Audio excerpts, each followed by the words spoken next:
Good morning, YouTube. I'll be posting this as a video response to Feminist Whore's video, Conference Report's Weak Ejaculate, which in turn was a response to one of my videos on workers in the sex industry.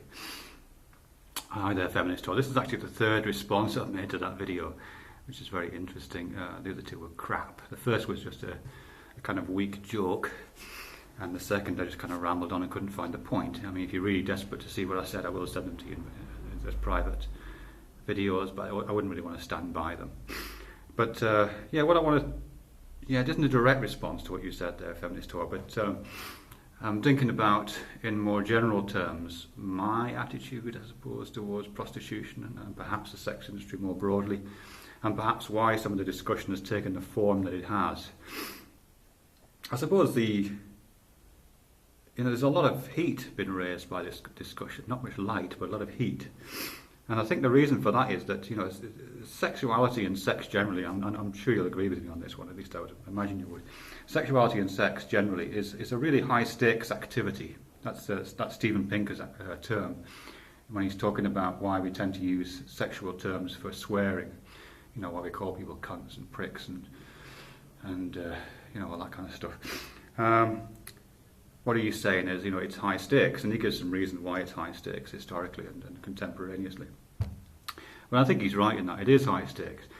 Sexuality and sex, whether you pay for it or whether it's, outside in a marriage situation or whether it's in a, whatever formulation you find your sexuality, it is high stakes. It's one of the key components of our identities, I suppose, isn't it? It's one of those things that we regard as, if not the centre, then really close to the centre of who we are.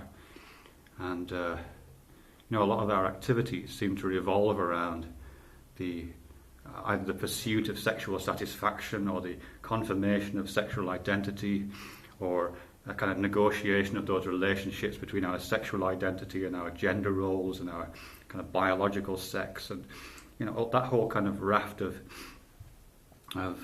relatively complex negotiations, I think. And sex is definitely within that. And I think because of that, a lot of people have very ambivalent feelings towards sex. I think some of us, men particularly, but I may be generalising outside the data here, but I think a lot of us would like the idea that sex could be a commodity. And I know a lot of people do treat, I don't know about a lot, but I know some people do treat sex as a commodity. Certainly a lot of the men that I speak to, or have spoken to, talk as if sex was a commodity. It is something that you go to a woman and you get, possibly in exchange for some, in some kind of transaction, either in exchange literally for cash, or in the exchange for other kinds of services. That kind of purely instrumental consumerist approach to sexual activity does exist in the language, but I'm not convinced that it exists in quite the way that people would either like to or would want to exist. It is bound up with all those other concerns, I think. You know what I mean? It features in all of our development. It features in all of our, as I say, in all our identity formulations. It's an implicit part of our child rearing practices. It's an implicit set of negotiations as we move through teen years into kind of mature sexuality. We're constantly negotiating that set of activities and kind of watching it change under us. And again in married life, you know what I mean? Again, you have to kind of constantly be renegotiating your sexual relationships as well as every other kind of relationship that you're in with your partner. And the aging brings its own concerns and difficulties. So that I think we're all involved in that in a really intimate level. And I think for those reasons it makes it very difficult to commodify it or to regard it as a commodity in quite the clean way and quite the hermetically sealed way that consumer products kind of idealistically feature. I'm not saying they shouldn't. I'm not saying it shouldn't necessarily, but I think it's quite difficult for many of us, if not most of us, to enact that separation. And whether we'd want to or not is a different matter. I think many people would regard that commodification as problematic in and of itself. But even if we didn't, I think many of us would find it quite difficult to do that, because, as I say, it's full of these traps and minefields because of its kind of entwined nature with other parts of ourselves. Yeah, I think that's probably all I've got to say. Really, I think that's the reason why I think we're getting all this static around the question. Yeah, and the kind of regulation, the development of an industry which commodifies it, and I can definitely see the advantages for certain individuals in that. But I think the construction of an industry which does allow for the commodification of it as either as a service or a product, or however you want to view it, is going to be complex, to say the least. Sorry. It is going to be complex. I guess for the similar reasons, and I'm not really making analogies here, I'm just drawing comparisons. For the same reasons that any kind of product which has high stakes is problematic. Products like pharmaceuticals. In the pharmaceuticals industry, whether legal or illegal pharmaceuticals, is an enormously problematic industry to regulate, to develop products out of, to formulate. Now, I'm not saying pharmaceuticals is like the sex industry, but it's a high stakes activity, and because the stakes are high, people's lives and welfare are at risk.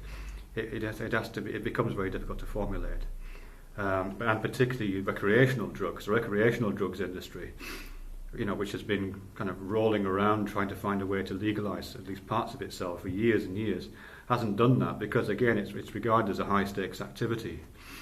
I won't go into that one. Similarly, firearms, and again I'm not drawing an analogy between firearms and prostitution. I'm just offering different industries as comparisons. It's a high stakes activity because you hold in your hand, a couple of pounds of metal that has the power to take someone's life away. So it's high stakes, and because it's high stakes, it has problems regulating itself, and there's all kinds of other agendas which play into the legalisation and the formulation of that, which prevent it being simply an industry, a commodity in the same way that shoes and hats are commodities, or alcohol, those kind, or even something like land. And the ownership of land, is a very high stakes activity. People go to war over pieces of land. People have feuds and running battles over the ownership of a piece of land. Again, it's a high stakes activity, which isn't to say it isn't commodified and there isn't an industry emerged out of it, but it has problems attached to it, and ideological problems and practical, hands-on problems. And I think the sex industry is going to be the same as that. Which isn't to say it shouldn't be regulated. Isn't to say it shouldn't be decriminalised. It isn't to say that it shouldn't be destigmatised. But I think it's going to be rife with problems for a long time because of the high stakes nature of its activity. And I think particularly the destigmatisation of that. You can easily legislate for all kinds of things, but removing stigma, and not just stigma, but all of the other kinds of psychological and social nuances that certain industries have, the ones I've mentioned, but also the sex industry. That's a much more difficult hearts and minds kind of operation, which I think is going to be very fraught. Anyhow, that's pretty much all I wanted to say. It may sound like I'm characterising yourself as an arguer for the simple commodification of the sex industry, and that's not really what I'm doing. I'm just kind of using your video. And incidentally, the title of your video, which was Conference Report's Weak Ejaculate, which is a great title, and I'm not offended. Or at least I'm not offended any more than I should be. Because in a sense, that's an indicator of what I'm talking about. The fact that we use terms like weak ejaculate as insults is an indicator that, these things run deep. That, when we're commodifying sexuality, we're commodifying something that touches us where we live, to the point where we can use negative terms for it as insults to one another. We can call each other cunts and pricks and whores and having weak ejaculates and all these kind of things. And I think that's an indicator of the difficulties we're facing in regulating and just getting this whole thing up and running, really. Anyway, thanks for the contact. It's been interesting.